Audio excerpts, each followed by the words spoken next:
കാര്യങ്ങൾ സംസ്ഥാനം ഭരിക്കുന്ന പിണറായി വിജയനാണ്. പിണറായി വിജയൻ സർക്കാരാണ് ഇതിന്റെ പൂർണ്ണ ഉത്തരവാദിത്തങ്ങൾ ഏറ്റെടുക്കുന്നത്. ഇവിടെ ഒരു കുട്ടി വരുന്ന സമയത്ത് അവന്റെ കഴിക്കാൻ ഓപ്പറേഷൻ ചെയ്യേണ്ടത്, അതിനു പകരം നാവിലാണ് ഓപ്പറേഷൻ ചെയ്യുന്നത്. ഇത് ലോകത്ത് മറ്റെവിടെയെങ്കിലും കേട്ടിട്ടുണ്ടോ സുഹൃത്തുക്കളെ? ഞങ്ങളാണ് ബദൽ, ഞങ്ങളാണ് നമ്പർ 1. ഞങ്ങൾ ചികിത്സാ രംഗത്തെ ഇന്ത്യയിലെ മറ്റ് സംസ്ഥാനങ്ങളെ അപേക്ഷിച്ചിട്ട് ഞങ്ങളാണ് നമ്പർ 1 എന്ന് കിട്ടൽ ഘോഷിക്കുന്ന പിണറായി വിജയന്റെ ആരോഗ്യ മേഖല തകർന്നടിഞ്ഞതിന്റെ ഉത്തമ ഉദാഹരണമാണ് ഒരു പിഞ്ചു കുഞ്ഞിന്. ആ ഒരു പിഞ്ചു കുഞ്ഞിന്റെ ഒരു ശസ്ത്രക്രിയയ്ക്ക് വന്നിട്ടുള്ള പിഴവ്, അത് ഒരു ചെറിയൊരു പിഴവല്ല സുഹൃത്തുക്കളെ. അത്യാധുനികമായിട്ടുള്ള എല്ലാ സംവിധാനങ്ങളുള്ള ഹോസ്പിറ്റൽ, അത്യാധുനികമായിട്ടുള്ള എല്ലാ സംവിധാനങ്ങളുമുള്ള നരേന്ദ്രമോദി സർക്കാർ കൊടുത്തിട്ടുള്ള ധാരാളം ഫണ്ടുകൾ ഈ മെഡിക്കൽ കോളേജിന് പല എക്യുപ്മെന്റ്സിനും വേണ്ടിയിട്ടും പല കെട്ടിടങ്ങൾക്ക് വേണ്ടിയിട്ടും എല്ലാം PMSSY എന്ന പദ്ധതിയിലൂടെ വലിയൊരു ബ്ലോക്കുകൾ ഉണ്ടാക്കി കൊടുത്തിട്ടും ഇന്നും മെഡിക്കൽ കോളേജിന്റെ ശോചനീയ അവസ്ഥ, ആ ശോചനീയ അവസ്ഥ തീരുന്നില്ല എന്ന് പറഞ്ഞാൽ അതിന്റെ പൂർണ്ണ ഉത്തരവാദിത്വം അത് സംസ്ഥാന സർക്കാരിനാണ്, പിണറായി വിജയൻ ഗവൺമെന്റിനാണ്. ഈ രീതിയിലുള്ള ഈ സ്ഥാപനം നശിപ്പിക്കുന്നതിന് വേണ്ടി കോഴിക്കോട് നഗരത്തിലുള്ള സ്വകാര്യ ഹോസ്പിറ്റലുകൾക്ക് വേണ്ടിയാണ് മെഡിക്കൽ കോളേജിലെ പല ഡോക്ടർമാരും പണിയെടുക്കുന്നത് എന്നിവിടെ ഞങ്ങൾ ആരോപിക്കുകയാണ്. മെഡിക്കൽ കോളേജിന്റെ പ്രസക്തി നഷ്ടപ്പെടുന്നതിന് വേണ്ടിയും സ്വകാര്യ ഹോസ്പിറ്റലുകൾക്ക് പണമുണ്ടാക്കി കൊടുക്കുന്നതിന് വേണ്ടിയും ഇവിടെ നടക്കുന്ന ഈ ഗൂഢാലോചനക്കെതിരെയാണ് ഭാരതീയ ജനതാ പാർട്ടിയുടെ അതിശക്തനായിട്ടുള്ള നേതാവായിട്ടുള്ള ശ്രീ ടി റിനീഷ് നയിക്കുന്ന ഉപവാസ സമരന്മാർ ഇവിടെ നടക്കുന്നത്. നമുക്കറിയാം ഈ ഹോസ്പിറ്റലിന്റെ ദുരവസ്ഥ. നമുക്കറിയാം, ഇന്നലെ നമ്മളെ പത്രത്താളുകളിലൂടെ വായിച്ചറിഞ്ഞു മാതൃ ശിശു സംരക്ഷണ കേന്ദ്രം. ആ മാതൃ ശിശു സംരക്ഷണ കേന്ദ്രം അത് അത്രയ്ക്ക് വൃത്തിയോടുകൂടിയും വളരെ സൗകര്യത്തോടുകൂടിയുമുള്ള കൊണ്ടു നടക്കുന്ന ഒരു സംവിധാനം ഇന്നത്തെ ഒരു ചെറിയൊരു മഴയിൽ അതിനൊരു വെള്ളപ്പൊക്കമാണ്. അതിന്റെ ഫോട്ടോകൾ നമ്മൾ പത്രത്തിൽ നമ്മൾ കണ്ടു കഴിഞ്ഞു, അതിന്റെ വാർത്തകൾ നമ്മൾ പത്രത്തിൽ വായിച്ചു കഴിഞ്ഞു. ആ മാതൃശിശു സംരക്ഷണ കേന്ദ്രം നേരും ഒരു ചെറിയൊരു നവജാത ശിശു ജനിക്കുന്ന ആ സംരക്ഷണ കേന്ദ്രം അത്യാഹിത വിഭാഗമായിട്ടുള്ള 18ാം വാർഡും 19ാം വാർഡും അതിനുള്ളിൽ മലിനജലം കയറിയിട്ട് ഇന്ന് നമ്മുടെ ഇന്നത്തെ പത്രങ്ങളിൽ കണ്ടു. അത് മലിനജലത്തിന്റെ പ്രവാഹമാണ്. മാതൃശിശു സംരക്ഷണ കേന്ദ്രത്തിൽ മലിനജല പ്രവാഹമാണ്. അത്രയ്ക്കധികം സുരക്ഷ വേണ്ട, അത്രയ്ക്കധികം വൃത്തി വേണ്ട ആ മാതൃശിശു സംരക്ഷണ കേന്ദ്രത്തില് മഴവെള്ളം കയറി കിടക്കുകയാണ്. അപ്പൊ ആ രീതിയിലാണ് ഇന്ന് നമ്മുടെ മെഡിക്കൽ കോളേജിൽ ഉണ്ടായിട്ടുള്ള നിരവധി സംഭവങ്ങൾ. അത്രയ്ക്ക് കുട്ടികൾക്ക് സംരക്ഷണം കൊടുക്കേണ്ട, അത്രയ്ക്കധികം സംരക്ഷണം കൊടുക്കേണ്ട ICUവിലെ വെള്ളപ്പൊക്കമാണ്. എന്താണ് ഇവിടുത്തെ മെഡിക്കൽ കോളേജ് അധികാരികളുടെ അവസ്ഥ? എന്താണ് ഇവിടുത്തെ ആരോഗ്യവകുപ്പ് കൈമാറുന്ന പിണറായി വിജയൻ സർക്കാരിന്റെ അനാവസ്ഥ കൊണ്ടാണ് ഇന്ന് നമ്മുടെ മെഡിക്കൽ കോളേജ് ദുരവസ്ഥയിലേക്ക് ഈ മഹത്തായ ജനങ്ങളുടെ, പാവപ്പെട്ടവരുടെ, സാധാരണക്കാരന്റെ അത്താണിയായിട്ടുള്ള മെഡിക്കൽ കോളേജ് ഇന്ന് അനാവസ്ഥയുടെ പര്യായമായിട്ട് മാറുകയാണ്. അതിന്റെ പിന്നിലാരാണ്? അതിന്റെ പിന്നിൽ ഇവിടെ പ്രൈവറ്റ് ഹോസ്പിറ്റൽസിന്റെ ഒരു വലിയൊരു മാഫിയയുടെ ശൃംഖലയുടെ ഫലമായിട്ടാണ് ഇന്ന് നമുക്കേവർക്കും എപ്പോഴും കയറി ചെല്ലാവുന്ന മെഡിക്കൽ കോളേജിനെ ഒരു തകർക്കുന്ന രീതിയിലേക്കാണ് സംസ്ഥാന സർക്കാർ, പിണറായി വിജയൻ സർക്കാർ അതിനെ മാഫിയയ്ക്ക് വേണ്ടിയിട്ട്, ഇവിടുത്തെ പ്രൈവറ്റ് ഹോസ്പിറ്റൽ മാഫിയയ്ക്ക് വേണ്ടിയിട്ട് പിണറായി വിജയൻ സർക്കാർ കൂട്ടുനിൽക്കുന്ന ഒരു കാഴ്ചയാണ് ഇവിടെ നമുക്ക് കാണാൻ സാധിക്കുന്നത്. അത് ജനങ്ങളെ ബോധ്യപ്പെടുത്തുക, ജനങ്ങളിലേക്ക് എത്തിക്കുക, ജനങ്ങളെ അറിയിക്കുക എന്ന ഉദ്ദേശത്തോടു കൂടിയിട്ടാണ് ഭാരതീയ ജനതാ പാർട്ടിയുടെ അനിശ്ചിതനായിട്ടുള്ള നേതാവ് ശ്രീ ടി റിനീഷ് ഇന്നിവിടെ ഉപവാസമരം നടത്തുകയാണ്. അതിനുള്ള എല്ലാ അഭിവാദ്യങ്ങളും നേർന്നുകൊണ്ട് ഞാനൊരു വാക്കുകൾ വന്നിട്ടുണ്ട്. നമസ്കാരം.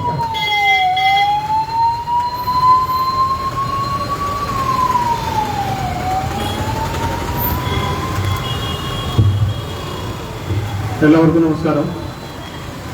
ഭാരതീയ ജനതാ പാർട്ടിയുടെ നേതൃത്വത്തിൽ കോഴിക്കോട് മെഡിക്കൽ കോളേജിലെ അനാസ്ഥക്കെതിരെ നടത്തുന്ന പാർട്ടിയുടെ ജില്ലാ സെക്രട്ടറിയും കൗൺസിലറുമായിട്ടുള്ള ടി റിനീഷ് നടത്തുന്ന ഈ ഉപവാസ സമരത്തിന് ഈ പരിപാടിയുടെ ഉദ്ഘാടനത്തിന് വേണ്ടി ഇവിടെ എത്തിയിട്ടുള്ള പാർട്ടിയുടെ ജില്ലാ അധ്യക്ഷൻ Shri advocate V K Sajeevan അവർ അദ്ദേഹത്തെ ഈ പരിപാടിയിലേക്ക് ഹാർദപൂർവ്വം സ്വാഗതം ചെയ്തുകൊള്ളുന്നു.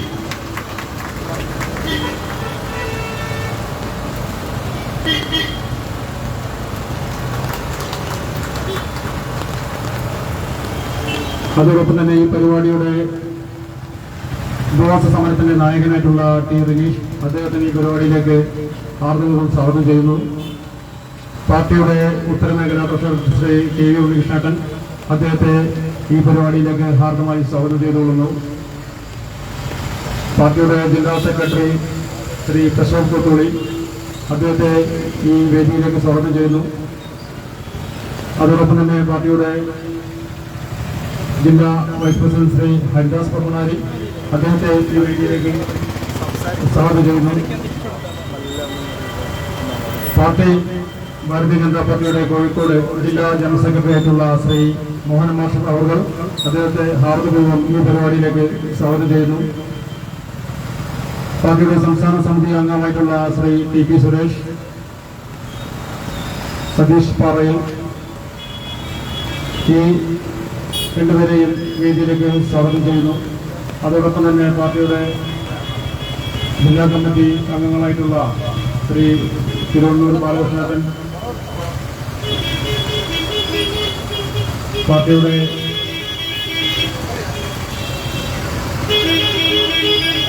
Medical college Shri K K Manoharan, മറ്റു പാർട്ടിയുടെ മണ്ഡലങ്ങളിലെ അധ്യക്ഷന്മാരെ, ജനറൽ സെക്രട്ടറിമാരെ, വിവിധ മോർച്ച ഭാരവാഹികളെ എല്ലാവർക്കും ഈ വേദിയിലേക്ക് ഹൃദയപൂർവ്വം സ്വാഗതം ചെയ്തുകൊണ്ട് സമരനായകന് ഹാരാർപ്പണം ചെയ്യുന്നതിന് വേണ്ടി ജില്ലാ അധ്യക്ഷൻ ശ്രീ സജീവേട്ടനെ ക്ഷണിച്ചു.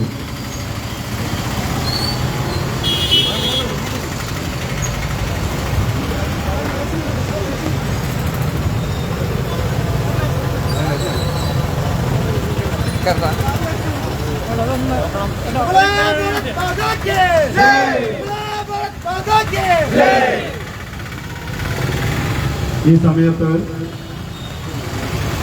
ഏരിയ ഭാരവാഹികളെയും മണ്ഡലം ഭാരവാഹികളെയും സമരനായകന് ഹാരാർപ്പണം ചെയ്യേണ്ട സമയമാണ്. അതിനുശേഷം ഈ പരിപാടിയുടെ അധ്യക്ഷ ശ്രീ സബിതേച്ചി അധ്യക്ഷപദം അലങ്കരിക്കുന്നതായിരിക്കും.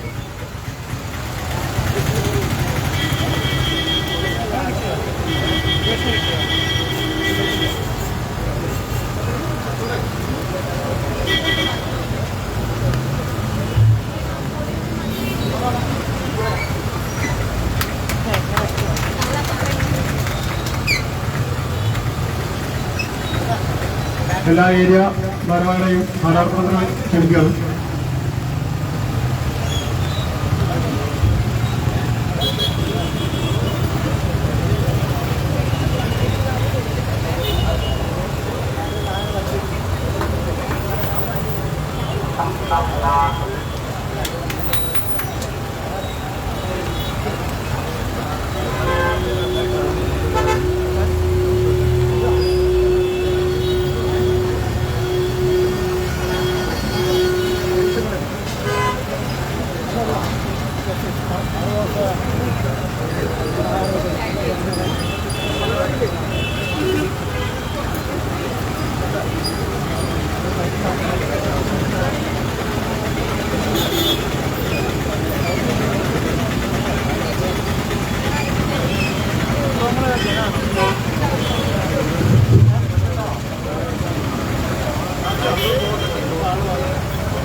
എല്ലാവർക്കും നമസ്കാരം. ഭാരതീയ ജനതാ പാർട്ടി ഇത്തരത്തിലൊരു സമര പരിപാടി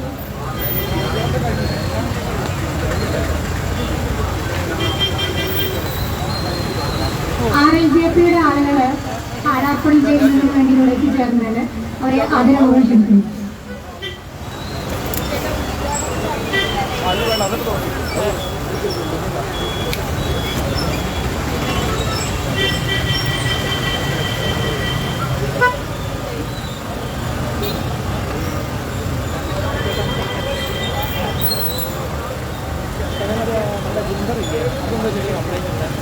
ഞാനൊക്കെ ഫോണോട് മാറ്റാൻ വേണ്ടി പറഞ്ഞു.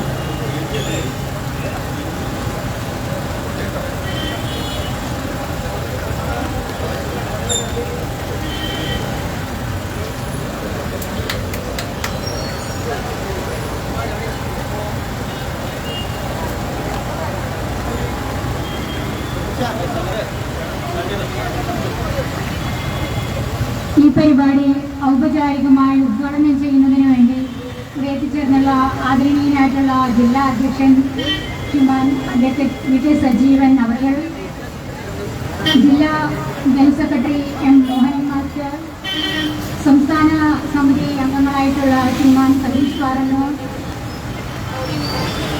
ശ്രീമാൻ ടി.പി. സുരേഷ് അവർ, മേഖലാ ട്രഷറർ ശ്രീമാൻ ടി.വി. ഉണ്ണികൃഷ്ണൻ അവർ, ഈ പരിപാടിയുടെ നമ്മുടെ ഉപവാസ സമര നായകനും ജില്ലാ സെക്രട്ടറിയും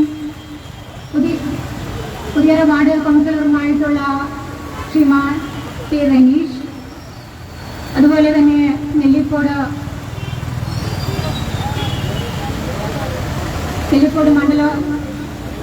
പുതിയ മണ്ഡലം പ്രസിഡന്റ് ശ്രീമാൻ വിജയ്, നടക്കാവ് മണ്ഡലം പ്രസിഡന്റ് ശ്രീമാൻ കെ. ഷൈബു, ഇവിടെ എത്തിച്ചേർന്നുള്ള എൻ്റെ സഹപ്രവർത്തകരെ, അതുപോലെ തന്നെ നല്ലവരായ നാട്ടുകാരെ എല്ലാവർക്കും സാദര നമസ്കാരം. ഭാരതീയ ജനതാ പാർട്ടി ഇത്തരത്തിലൊരു സമര പരിപാടി, ഈ ഒരു പ്രതികൂല സാഹചര്യത്തിലും ഇത്തരത്തിലുള്ള ഒരു സമര പരിപാടി സംഘടിപ്പിക്കാനുണ്ടായ സാഹചര്യത്തെക്കുറിച്ച് എനിക്ക് മുമ്പേ സംസാരിച്ചിട്ടുള്ള എല്ലാവരും സൂചിപ്പിക്കുകയുണ്ടായി. നമുക്കറിയാം, കഴിഞ്ഞ കുറച്ച് ദിവസങ്ങളായി ഈ കോഴിക്കോട് മെഡിക്കൽ കോളേജിൽ നടന്നിട്ടുള്ള ദാരുണമായ സംഭവങ്ങൾ,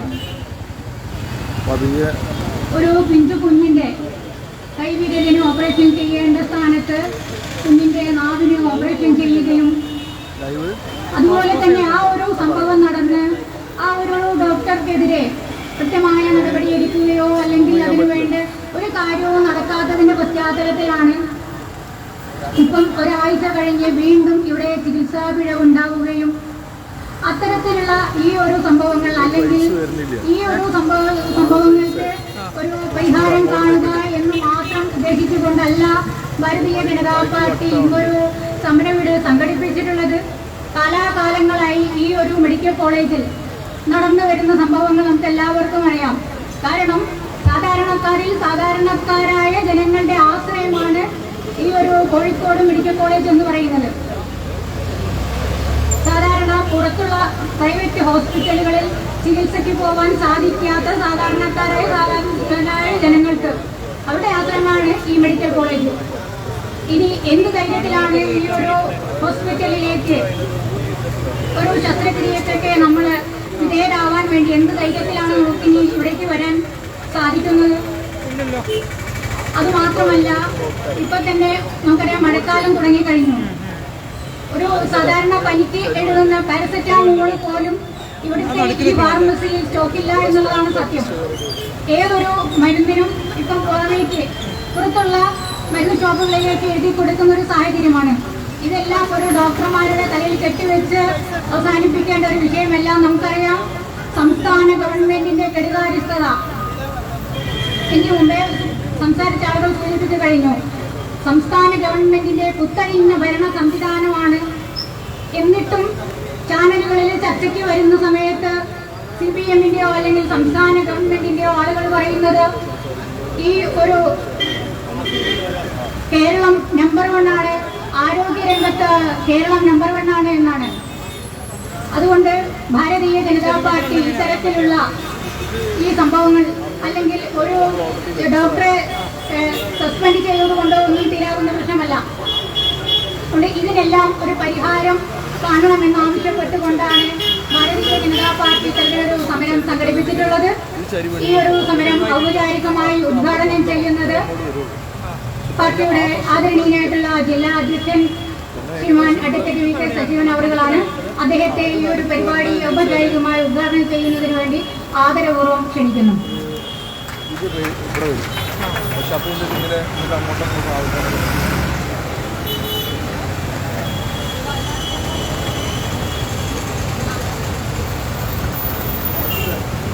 ഈ ഉപവാസ സമരത്തിന് നേതൃത്വം കൊടുക്കുന്ന ഭാരതീയ ജനതാ പാർട്ടിയുടെ ജില്ലാ സെക്രട്ടറിയും കോഴിക്കോട് കോർപ്പറേഷൻ കൗൺസിലറുമായ ശ്രീ ടി രതീഷ്, ഈ പരിപാടിയിൽ അധ്യക്ഷം വഹിക്കുന്ന പാർട്ടിയുടെ നോർത്ത് മണ്ഡലം അധ്യക്ഷ ശ്രീമതി സബിത പ്രഹ്ലാദൻ, പാർട്ടിയുടെ ജില്ലാ ജനറൽ സെക്രട്ടറി ഈ മോഹനൻ മാസ്റ്റർ, ഉപാധ്യക്ഷൻ ശ്രീദാസ് പൊക്കണാരി, ജില്ലാ സെക്രട്ടറി പ്രശോഭ് കോട്ടൂലി, സംസ്ഥാന കമ്മിറ്റി അംഗങ്ങളായ ശ്രീ ടി പി സുരേഷ്, സതീഷ് പാറന്നൂർ, പാർട്ടിയുടെ കോഴിക്കോട് മേഖലാ treasurer Shri T V Unnikrishnan, OBC മോർച്ചയുടെ ജില്ലാ അധ്യക്ഷൻ ശശിധരൻ നാരങ്ങി, പാർട്ടിയുടെ ജില്ലാ കമ്മിറ്റി അംഗവും സീനിയർ നേതാവുമായ ശ്രീ തിരുവണ്ണൂർ ബാലകൃഷ്ണൻ,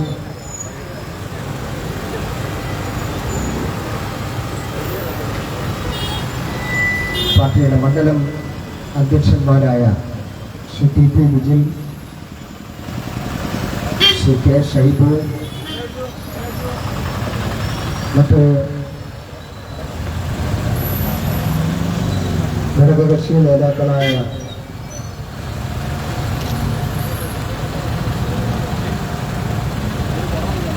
നേതാക്കൾ, മറ്റ് സഹപ്രവർത്തകർ, ഈ പ്രദേശത്ത് നല്ലവരായ നാട്ടുകാരെ എല്ലാവർക്കും നമസ്കാരം. നേരത്തോട് സൂചിപ്പിച്ചതുപോലെ ഈ കോരിച്ചൊരിയുന്ന മഴയത്തും ഇത്രയും നേതാക്കന്മാരും പ്രവർത്തകന്മാരും കോഴിക്കോട് മെഡിക്കൽ കോളേജിന് മുന്നിൽ ഒത്തുചേർന്നുകൊണ്ട് ഒരു ഉപവാസ സമരത്തിന് നേതൃത്വം കൊടുക്കാനുണ്ടായ സാഹചര്യം എല്ലാവർക്കും അറിയാവുന്നതാണ്. 1957 കേരളത്തിലെ രണ്ടാമത്തെ മെഡിക്കൽ കോളേജായി ആരംഭിച്ചിട്ടുള്ള കോഴിക്കോട് മെഡിക്കൽ കോളേജ്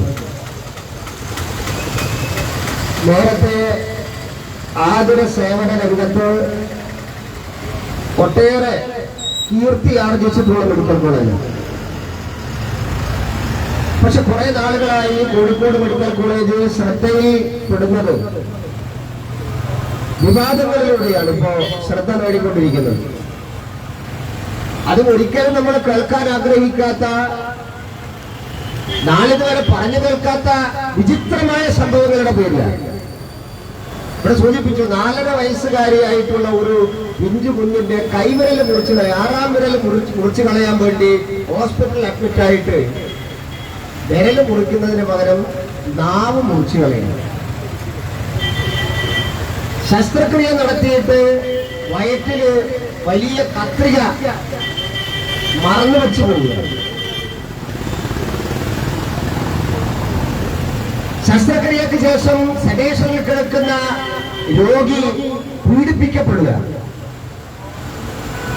ഏറ്റവും ഒടുവിൽ നമ്മുടെ കോതിപ്പാലം സ്വദേശിയായിട്ടുള്ള അജിത്ത് കൈക്ക് സർജറി നടത്തിയപ്പോ അവിടെ വെക്കേണ്ട സ്റ്റീലിന്റെ ഏതാണ്ട് ഇരട്ടി വലിപ്പമുള്ള ഒരു സ്റ്റീലാണ് പിടിപ്പിച്ചത് പോലും.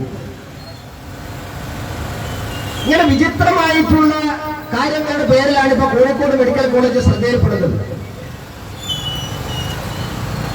ഞാൻ ചോദിക്കട്ടെ, ഇവിടെ സാധാരണ നമ്മൾ രോഗികള് ചിന്തിക്കുന്നത് എന്താ? എന്തെങ്കിലും ഒരു അസുഖം വന്നാൽ മെഡിക്കൽ കോളേജിൽ എത്തിയാൽ അല്ലെങ്കിൽ ഡോക്ടറെ അടുത്ത് എത്തിയാൽ സമാധാനമായി, ഇന്നല്ല അവരെ നോക്കിക്കോളുന്നാണല്ലോ നമ്മൾ വിചാരിക്കുന്നത്. ആ ആശ്വാസം കണ്ടെത്താൻ വേണ്ടിയിട്ടാണ് നമ്മൾ മെഡിക്കൽ കോളേജിൽ വെച്ച് പിടിക്കുന്നത്. അവിടെ ഇത്രയും അശ്രദ്ധമായിട്ടാണ് കാര്യങ്ങൾ കൈകാര്യം ചെയ്യുന്നത് എങ്കിൽ പിന്നെ ആരിലാണ് നമ്മുടെ വിശ്വാസം അർപ്പിക്കേണ്ടത്? നിങ്ങൾ ആലോചിച്ച് നോക്കൂ.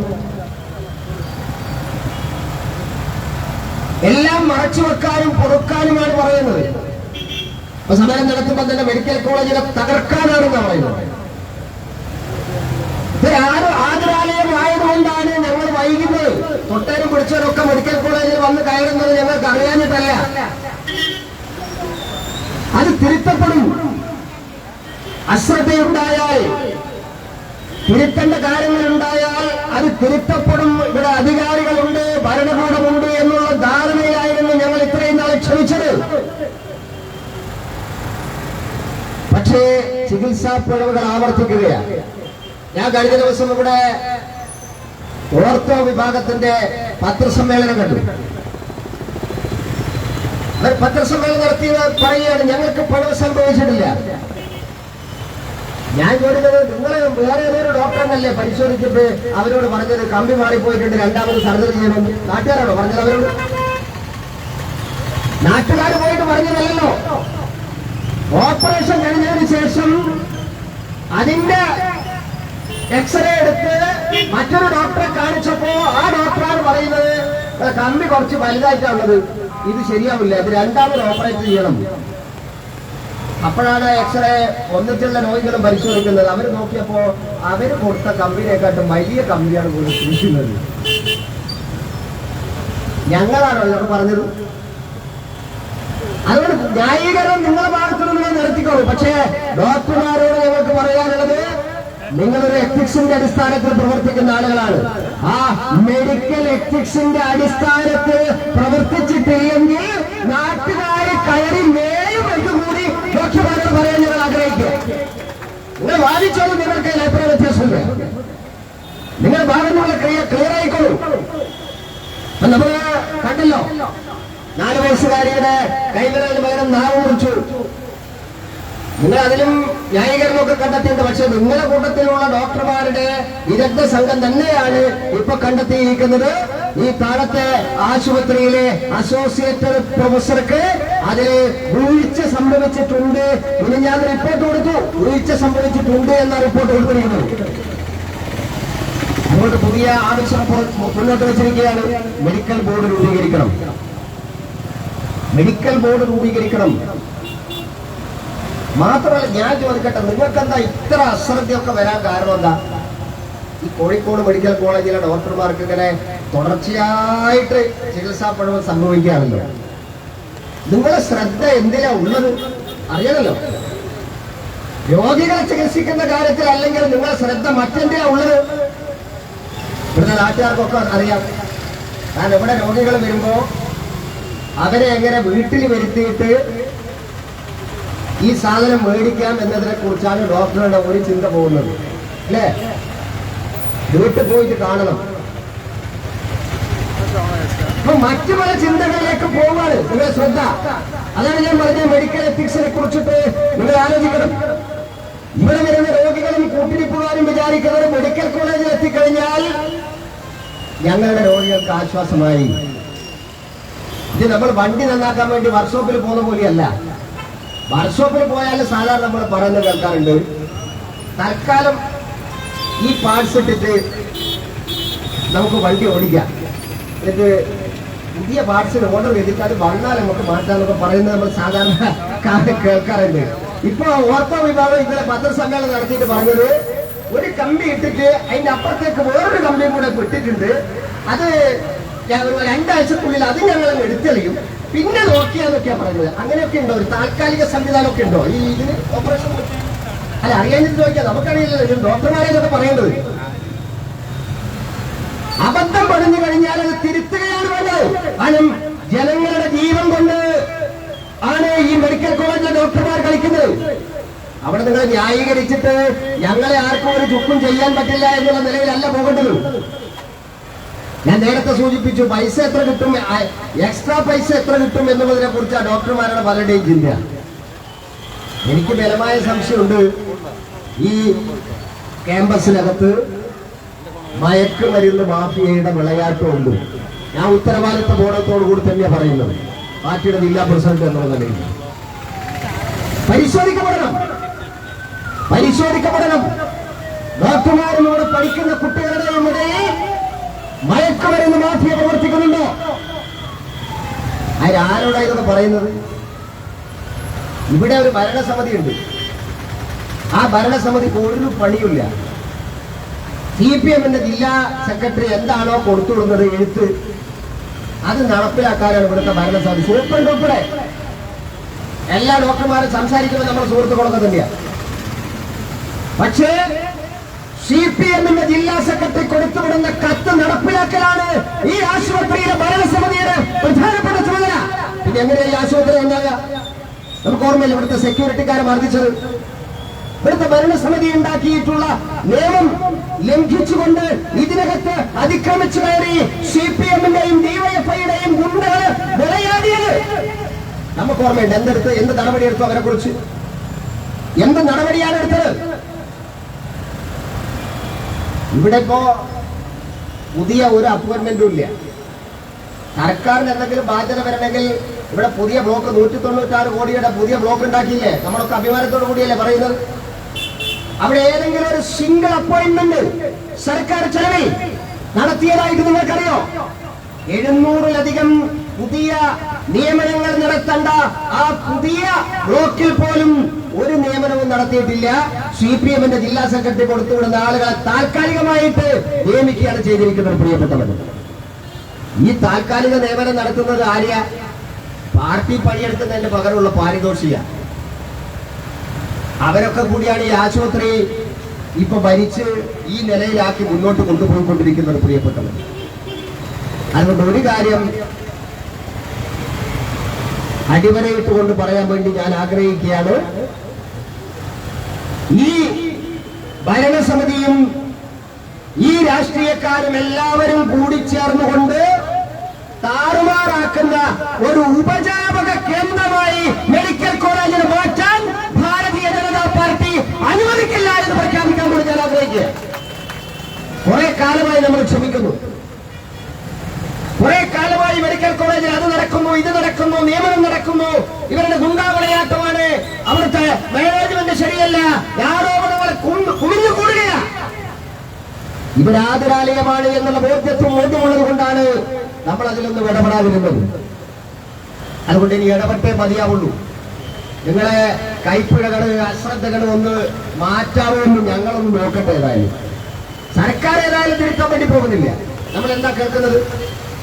ഓരോ പഴവുണ്ടാകുമ്പോഴും സംസ്ഥാന സർക്കാർ അടിയന്തര റിപ്പോർട്ട് ആവശ്യപ്പെടും. എന്താ അടിയന്തര റിപ്പോർട്ട്? ഈ അടിയന്തര റിപ്പോർട്ടൊക്കെ എങ്ങോട്ട് പോകുന്നു, എന്താവുന്നത് നമുക്കാർക്കും പിന്നെ ഒരു അറിവില്ല.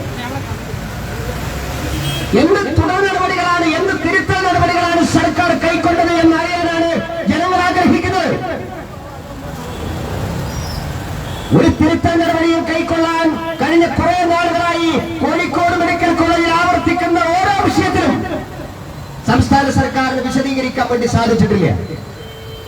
സാലിക്കുമാറായിരുന്നെങ്കിൽ ഈ അർഷിന വയറ്റെ കത്തിക പറഞ്ഞു പോയിട്ടുള്ള അർഷിന ഇപ്പോഴും നിയമത്തിന്റെ പോരാട്ടത്തിലാണ്.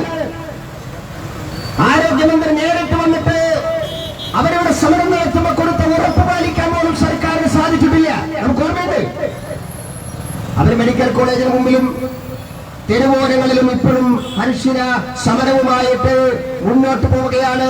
രണ്ടാമത് ശസ്ത്രക്രിയ നടത്തുന്നു, കേസ് നടത്തുന്നു. അതിന് ജനങ്ങളുടെ ഇടയിൽ ഇറങ്ങി പരസ്യമായിട്ട് പിരിക്കാനിറങ്ങുന്നവരെ നമ്മൾ കണ്ടു. അവർക്ക് മതിയായ നഷ്ടപരിഹാരം കൊടുക്കുമെന്ന് സംസ്ഥാന ആരോഗ്യമന്ത്രി ഇതേ മെഡിക്കൽ കോളേജിന് മുന്നിൽ വെച്ച് അവർക്ക് വാക്ക് കൊടുത്തതാണ്. ആ വാക്ക് പാലിക്കാൻ ആരോഗ്യമന്ത്രിക്ക് ഇതുവരെ സാധിച്ചിട്ടില്ല. മെഡിക്കൽ കോളേജിലെ ICUവിൽ നടന്നിട്ടുള്ള പീഡനം, ആ പീഡനത്തില് ഇവിടെ താൽക്കാലികമായിട്ടുള്ള ജീവനക്കാരനാണ് എന്ന് എല്ലാവർക്കും അറിയാം. എന്ത് നടപടിയാണ് കൈക്കൊണ്ടിട്ടുള്ളത്? നടപടി ആർക്കെതിരെയാണ് കൈക്കൊണ്ടത്? ആ കാര്യം വെളിപ്പെടുത്തിയ സാക്ഷിയായിട്ടുള്ള ഇവിടുത്തെ ഒരു ജീവനക്കാരിക്കെതിരെ നടപടിയെടുക്കാനാണ് ഈ മെഡിക്കൽ കോളേജ് അധികൃതർ തയ്യാറായിട്ടുള്ളത്. അല്ലാതെ പ്രതിക്കെതിരായിട്ടല്ല. പ്രതിയെ സംരക്ഷിക്കാനുള്ള നിലപാടുമായിട്ടാണ് ഈ മെഡിക്കൽ കോളേജ് അധികാരികളും സംസ്ഥാന സർക്കാരും മുന്നോട്ട് പോയിട്ടുള്ളത്. പ്രിയപ്പെട്ടവരെ, അതുകൊണ്ട് ഈ തുടർച്ചയായിട്ടുള്ള പിഴവുകൾ ഈ സർക്കാർ ആശുപത്രിയിൽ മെഡിക്കൽ കോളേജിൽ തുടർച്ചയായിട്ടുള്ള ചികിത്സാ പിഴവുകൾ ഉണ്ടാകുന്ന സമയത്ത് സർക്കാർ ആശുപത്രിയുടെ വിശ്വാസ്യതയാണ് നഷ്ടപ്പെടുന്നത്. അല്ലെ? സർക്കാർ ആശുപത്രിയുടെ വിശ്വാസ്യതയാണ് നഷ്ടപ്പെടുന്നത്. അപ്പൊ സാധാരണക്കാരായിട്ടുള്ള രോഗികൾ പറയും, എവിടെന്നെങ്കിലും കടം മേടിച്ചാലും കുഴപ്പമില്ല, നമ്മൾ മെഡിക്കൽ കോളേജിലേക്ക് പോകണ്ട, വിട്, ഏതെങ്കിലും സൗകര്യപ്രദമായ പ്രൈവറ്റ് ആശുപത്രിയിലേക്ക് വിടുക. അങ്ങനെയല്ല ചിന്തിക്കുക. ഇവിടെ രോഗിയെയും കൊണ്ട് വന്നാൽ ഇതാണ് അവസ്ഥയെങ്കിൽ സാധാരണക്കാരായിട്ടുള്ള രോഗികൾക്ക് വരെ കടം മേടിച്ച് പ്രൈവറ്റ് ഹോസ്പിറ്റലിലേക്ക് പോകേണ്ട ഗതികേടുണ്ടാവും. ഞാൻ ചോദിക്കട്ടെ, ഇത് ആരുടെ കഴിവുകേട് കൊണ്ടാണ്, ആരുടെ അവസ്ഥ കൊണ്ടാണ് രോഗികൾക്ക് മെഡിക്കൽ കോളേജിലേക്ക് വരാൻ ഭയമുണ്ടാകുന്നത്? ഇവിടെ പാവപ്പെട്ട രോഗികൾക്ക് സഹായവും ആത്മവിശ്വാസവും നൽകണ്ട, അവർക്ക് അവരുടെ തോളോട് തോൾ ചേർന്നുകൊണ്ട് അവരെ പിന്തുണയ്ക്കേണ്ട, അവരെ സഹായിക്കേണ്ട സംസ്ഥാന സർക്കാരിന്റെ നിരുത്തരവാദപരമായിട്ടുള്ള പെരുമാറ്റം കൊണ്ടാണ്. അല്ലേ? കേരളത്തിലൊരു ആരോഗ്യമന്ത്രി ഉണ്ടോ? ആരോഗ്യമന്ത്രി വൻ പരാജയമല്ലേ? മീഡിയ സുഹൃത്തുക്കള് എന്നോട് ദേഷ്യപ്പെടണ്ട, മീഡിയയിൽ പണിയെടുക്കുമ്പോൾ അവര് നല്ല ആളായിരിക്കാം, പക്ഷെ ആരോഗ്യമന്ത്രി എന്നുള്ള നിലയിൽ ഇത്രയധികം പരാജയപ്പെട്ട ഒരു മന്ത്രി കേരളത്തിൽ തന്നെ ഉണ്ടായിട്ടില്ല. പരാജയപ്പെട്ട ആരോഗ്യമന്ത്രിയാണ്. ആരോഗ്യ മേഖല ഒന്നടങ്കം കുത്തഴിഞ്ഞ നിലയിലാണ് കേരളത്തിൽ മുന്നോട്ട് പോയിക്കൊണ്ടിരിക്കുന്നത്. ആരോഗ്യ മേഖല കുത്തഴിയുക എന്ന് പറഞ്ഞാൽ ഈ നാട്ടിലെ പാവപ്പെട്ട രോഗികളുടെ ജീവൻ കൊണ്ടാണ് പന്താടിക്കൊണ്ടിരിക്കുന്നത്. പ്രിയപ്പെട്ടവരെ, അങ്ങനെ ഈ നാട്ടിലെ പാവപ്പെട്ട രോഗികളുടെ ജീവൻ കൊണ്ട് പന്താടാൻ സർക്കാരിനെ അനുവദിക്കില്ല എന്ന് പ്രഖ്യാപിച്ചുകൊണ്ടാണ് ഭാരതീയ ജനതാ പാർട്ടിയുടെ ജില്ലാ സെക്രട്ടറി ആയിട്ടുള്ള ശ്രീ ടി റിനീഷ് നമ്മുടെ ആവശ്യങ്ങൾ ഉന്നയിച്ചുകൊണ്ട് ഈ നാട്ടിലെ പാവപ്പെട്ട രോഗികളുടെ ആശ്രയ കേന്ദ്രമായിട്ടുള്ള ഈ മെഡിക്കൽ കോളേജിൽ ആവർത്തിക്കുന്ന ചികിത്സാ പിഴവുകൾക്ക് തിരുത്തൽ നടപടികൾ ആവശ്യപ്പെട്ടുകൊണ്ട് ഈ ഉപവാസ സമരവുമായിട്ട് മുന്നോട്ട് പോയിക്കൊണ്ടിരിക്കുന്ന പ്രിയപ്പെട്ടവര്, ഞാൻ നേരത്തെ സൂചിപ്പിച്ചതുപോലെ ആരോഗ്യ മേഖലയെ പാവപ്പെട്ട രോഗികളെ സഹായിക്കുന്ന, ചികിത്സാ പിഴവുകളില്ലാത്ത, അവർക്ക് ആവശ്യമായിട്ടുള്ള മരുന്നുകൾ ലഭ്യമാകുന്ന, അവർക്ക് ആവശ്യമായിട്ടുള്ള ചികിത്സാ സൗകര്യങ്ങൾ ലഭ്യമാകുന്ന, ആവശ്യത്തിന് ജീവനക്കാരുള്ള ഒരു ആതുരാലയ കേന്ദ്രമാക്കി മാറ്റാൻ കോഴിക്കോട് മെഡിക്കൽ കോളേജിനെ അങ്ങനെ ഉയർത്താൻ, അങ്ങനെ ഉയരുന്നതുവരെ ഈ സമരമുഖത്ത് ഭാരതീയ ജനതാ പാർട്ടി ഉണ്ടാകുമെന്ന് പ്രഖ്യാപിച്ചുകൊണ്ട് ശ്രീമാൻ ടി റിനീഷ് നടത്തുന്ന ഈ ഉപവാസ സമരത്തിന് എല്ലാവിധ അഭിവാദ്യങ്ങളും അർപ്പിച്ചുകൊണ്ട് അദ്ദേഹത്തോട് പിന്തുണ പ്രഖ്യാപിച്ചുകൊണ്ട് ഇവിടെ വന്നിട്ടുള്ള മുഴുവൻ സഹപ്രവർത്തകന്മാരെയും അഭിവാദ്യം ചെയ്തുകൊണ്ട് ഈ സഹന സമരം ഔപചാരികമായി ഉദ്ഘാടനം ചെയ്തതായി പ്രഖ്യാപിക്കുന്നു.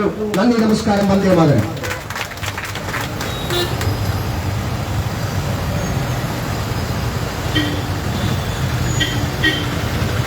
അടുത്തതായി നമ്മളോട് സംസാരിക്കുന്നത് ആദരണീയനായിട്ടുള്ള ജില്ലാ general secretary M Mohanan master.